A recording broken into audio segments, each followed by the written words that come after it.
Welcome, my dear all students, in this economics class 9th. The first topic, that is the story of village Palampur. हमने पिछले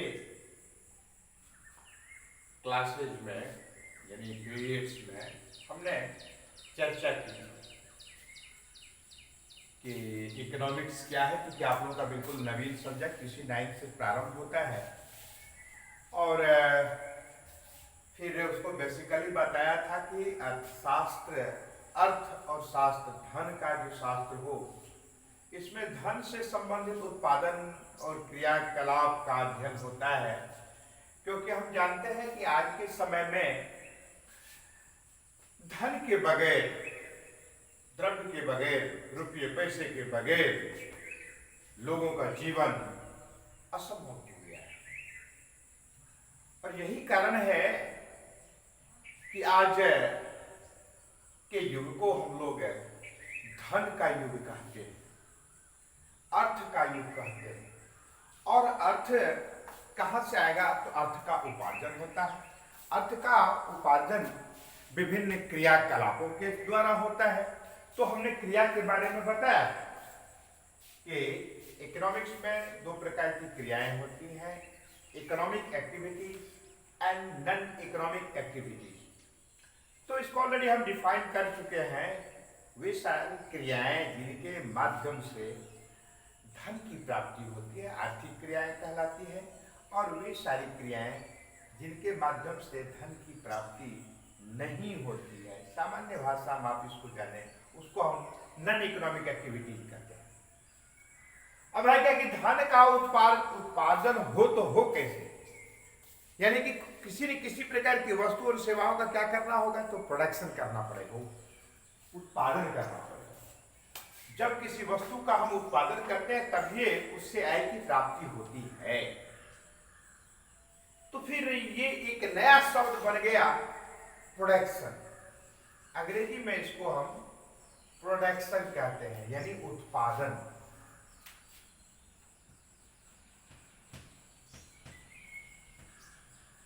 उत्पादन. तो उत्पादन कैसे होता है? सबसे पहले उत्पादन है क्या चीज? एक एक टर्म का सटीक मीनिंग आप सबको जानना चाहिए. उत्पादन क्या है? उत्पादन किसी भी वस्तु में उपयोगिता का सृजन करना. किसी भी वस्तु में उपयोगिता का सृजन करना ही उत्पादन है. और जैसे अब लकड़ी है, पेड़ है, और उसको काट करके जब हम फर्नीचर बना लेते हैं, पलंग, कुर्सी, अलमीरा, केवाड़ी, चौखट आदि आदि, या विभिन्न प्रकार का और आइटम्स, तो उसकी उपयोगिता हो गई विभिन्न कार्यों के लिए. तो जो ही वस्तु में उपयोगिता सृजित हो जाती है, तो इसी स्थिति को, इसी प्रक्रिया को हम क्या कहते हैं? उत्पादन कहते हैं. इसीलिए इसका मीनिंग हम इस रूप में 2-3 शब्द में हम क्लियर कर सकते हैं कि production means creation of utility. कि उत्पादन का अर्थ उपयोगिता का सृजन करना है. इसीलिए दूसरी परिभाषा में हम इसको स्पष्ट किए हैं, production is the process of making or manufacturing goods and products from raw materials. What is raw materials? उत्पादन कार्यों में विभिन्न प्रकार की जो संसाधन उसमें लगाए जाते हैं, कच्चा माल आदि वगैरह, तो इसको हम लोग रॉ मटेरियल के रूप में जानते हैं. अब जैसे चाय बनाना है, छोटा सा उदाहरण, ये उपभोग से संबंधित है. तो चाय के लिए क्या मटेरियल्स होगा? दूध का होना, चाय पत्ती का होना, चीनी का होना, फिर उसमें उसको गर्म करने की पद्धति का होना, बर्तन का होना, तब जाकर के ये सारे उसके रॉ मटेरियल्स हो गए। अब कल कारखाना यदि तैयार कर में वस्तु को प्रोडक्ट करना है तो उसके लिए कल कारखाना क्या होगा? तो उसके लिए कच्चा माल का होना। अब जैसे कि कॉटन इंडस्ट्री है, तो कॉटन इंडस्ट्री के लिए क्या हो जाएगा? तो कॉटन को खेत में पेड़ से तैयार किया हुआ कॉटन, रुई, वो हो गया। फिर उसके साथ साथ कैपिटल होता है, उसको केवल उस कॉटन को वहां उपलब्ध करा देना ही पर्याप्त नहीं होता है, तो उसमें जो लेबर काम करेगा तो उसको तो फिर वेजेज देना पड़ेगा। तो वर्किंग कैपिटल यानी capital which are in hands, वो इसके अंतर्गत आ जाता है, रॉ मटेरियल्स के अंतर्गत।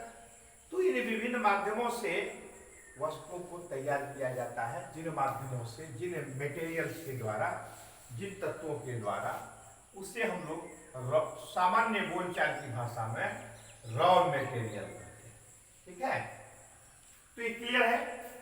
अब आप जानिए कि वस्तु का जो उत्पादन होता है तो उसमें किन किन तत्वों का होना आवश्यक होता है। एकदम टू द पॉइंट हम स्टेप वाइज बढ़ रहे हैं। तो वस्तु का उत्पादन के लिए मुख्य रूप से 4 फैक्टर का होना आवश्यक होता है। ठीक है, इसलिए फैक्टर्स ऑफ प्रोडक्शन, इसमें पहला है लैंड, दूसरा है लेबर, तीसरा है कैपिटल और चौथा है ऑर्गेनाइजेशन। प्रारंभ काल में बहुत पहले, 50 वर्ष पहले, 100 वर्ष पहले के जो एक्सपर्ट होते थे, विद्वान होते थे, इकोनॉमिक्स होते थे, उसमें मैं लैंड को यानी कि उत्पादन के विभिन्न सेक्टर्स को विभिन्न रूपों में देखा। तो पुराने कालखंड के जो इकोनॉमिक्स थे उन्होंने प्रोडक्शन के फैक्टर्स को 5 श्रेणियों में बांटा, 5 श्रेणियों में उसका अध्ययन किया। उसको कहते हैं पहला लैंड, दूसरा लेबर, तीसरा कैपिटल, चौथा इंटरप्रेन्योर एंड पांचवा जो है वो ऑर्गेनाइजेशन। किंतु बाद के कालखंड में जो इकोनॉमिक्स हुए उन्होंने इन 5 फैक्टर्स को 4 रूप में स्पष्ट किया। आप सब जानते हैं, आगे पढ़ेंगे भी, जहां 6 इकोनॉमिक्स एक जगह एकत्र होते हैं तो वहां 7 मत पैदा हो जाते हैं। विद्वानों का विचार भिन्न भिन्न होता है, अपने अपने दृष्टिकोण से वो डिफाइन करते हैं, एक्सप्लेन करते हैं। जैसे हम लोग जब डेवलपमेंट पर चर्चा करेंगे इकोनॉमी से संबंधित, तो उसको पहले under developed economy, developing economy और डेवलप्ड इकोनॉमी 3 क्षेत्र में बांट करके अध्ययन किया जाता था। किंतु बाद के कालखंड में जो विद्वान जन हुए उन्होंने उसको 3 क्षेत्र में जो बांट के किया गया अध्ययन, उसको 2 क्षेत्र में कर दिया गया, developing economy and developed economy. तो इस प्रकार से देखते हैं कि यहां भी बदल गया और उसके पीछे भी तर्क है। आप कोई भी ऐसा दुनिया का राष्ट्र नहीं है जो पूर्ण रूप से अंडर डेवलप्ड हो। जब इस टॉपिक पर हम लोग आएंगे तो उसको डिटेल्स में क्लियर करेंगे। उनको बात यानी कि कुछ न कुछ तो डेवलपिंग का कार्य हो रहा है, इसीलिए 2 ही श्रेणी में वर्ल्ड को बांटा गया। कैटेगोरिकली उसको हम चाहेंगे तो और भी विभिन्न खंडों में बांट सकते हैं, श्रेणियों में बांट सकते हैं, ये अलग बात है।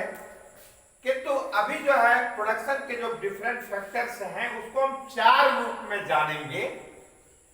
तो एंटरप्रेन्योर को हम मर्ज कर देते हैं कैपिटल के ही अंतर्गत। तो इसके 4 फैक्टर्स हैं, land, labour, capital and organisation.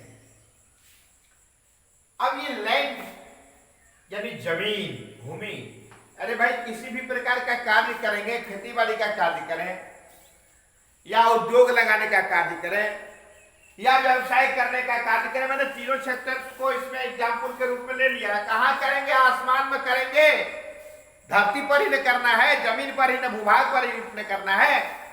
इसीलिए लैंड का होना बहुत जरूरी है। लैंड क्या है? वह पृथ्वी का वह ऊपरी भूपरपटी है जिस पर विभिन्न प्रकार के क्रियाकलाप किए जाते हैं। इसलिए land is the solid surface of the earth.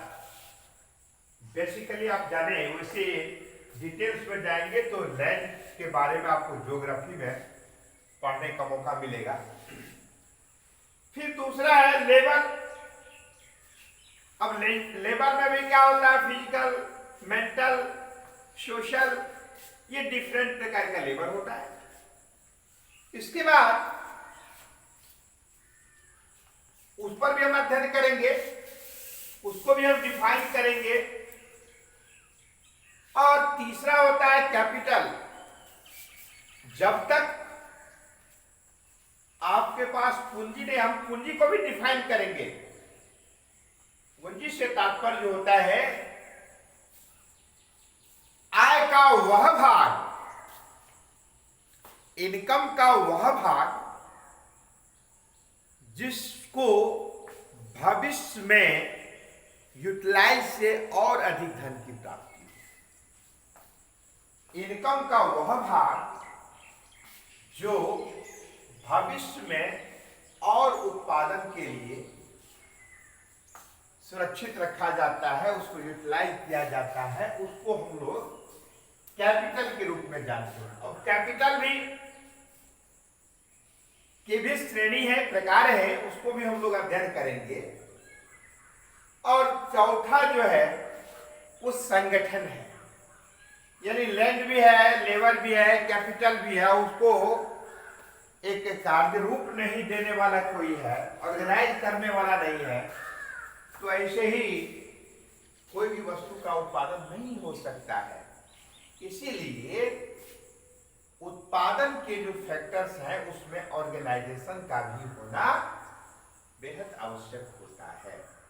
अब कैपिटल में भी आप पढ़ेंगे फिजिकल कैपिटल, ह्यूमन कैपिटल, 2 भाग में बांटा गया है। और फिजिकल कैपिटल को का भी 2 खंड है। एक फिक्स्ड कैपिटल, फिक्स्ड कैपिटल में आता है जैसे कि मान लीजिए कल कारखाना आप स्थापित करना चाहते हैं, तो उसके लिए फिक्स्ड कैपिटल में क्या है? तो मशीन है, फिर बिल्डिंग है, ये सब डिफरेंट टूल्स है, तो ये सब फिक्स्ड कैपिटल में आता है। और एक होता है वर्किंग कैपिटल। तो वर्किंग कैपिटल में रॉ मटेरियल्स आता है, मनी आता है, जिसको बराबर फंक्शनिंग में उपयोग में लाया जाता है डे टू डे। अब जैसे इस फिक्स्ड है, अब एक बार आपने मशीन को एस्टेब्लिश कर दिया है, मटेरियल्स को एस्टेब्लिश कर दिया है, बिल्डिंग को एस्टेब्लिश कर दिया है, तो डे टू डे इसको नहीं एस्टेब्लिश करता। आज भी मकान बना दिए, कल भी मकान बना दिए, परसों भी मकान बना दिए उसी कार्य के लिए, और आज भी मशीन लगा दिए, कल भी कारखाना लगा दिए। ऐसा नहीं होता है कि आपने एक बार यदि लगा दिया है तो वर्षों वर्षों तक उसको उपयोग में लाया जाता रहता है।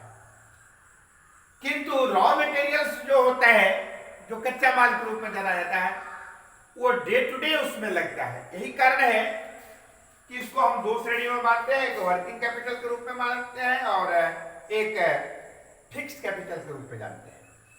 और एक होता है क्या, फिजिकल कैपिटल के अंतर्गत ये दोनों आ जाता है, और दूसरा कैपिटल होता है ह्यूमन कैपिटल।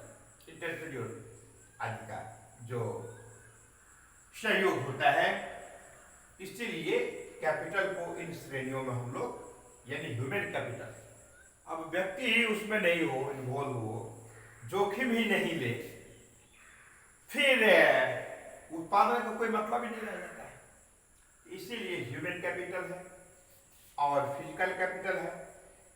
फिजिकल कैपिटल को भी दो श्रेणियों में आपने जाना। तो इन तमाम माध्यमों से आप उत्पादन के विभिन्न फैक्टर्स को आप जान सकते हैं। तो इस प्रकार से भाव यह है कि किसी वस्तु के उत्पादन में इन विभिन्न तत्वों का होना परम आवश्यक होता है। इस पर हम लोग डिटेल्स में चर्चा अगले दिन करेंगे, किंतु आप ऐसा मैंने प्रोडक्शन को इसलिए क्लियर किया है क्योंकि धन प्राप्ति के लिए क्योंकि इस विषय का लक्ष्य ही वही है कि धन प्राप्त करना, तो उत्पादन करना होगा। उत्पादन करने के लिए इन विभिन्न स्टेप पर आना पड़ेगा, इसलिए इन विभिन्न तत्वों को, फैक्टर्स को जानना परम आवश्यक है। अगले दिन हम लोग चर्चा करेंगे लेबर पर, कैपिटल पर और ऑर्गेनाइजेशन पर, और फिर आगे भी देखेंगे। तो आज की कक्षा में इतना ही। धन्यवाद।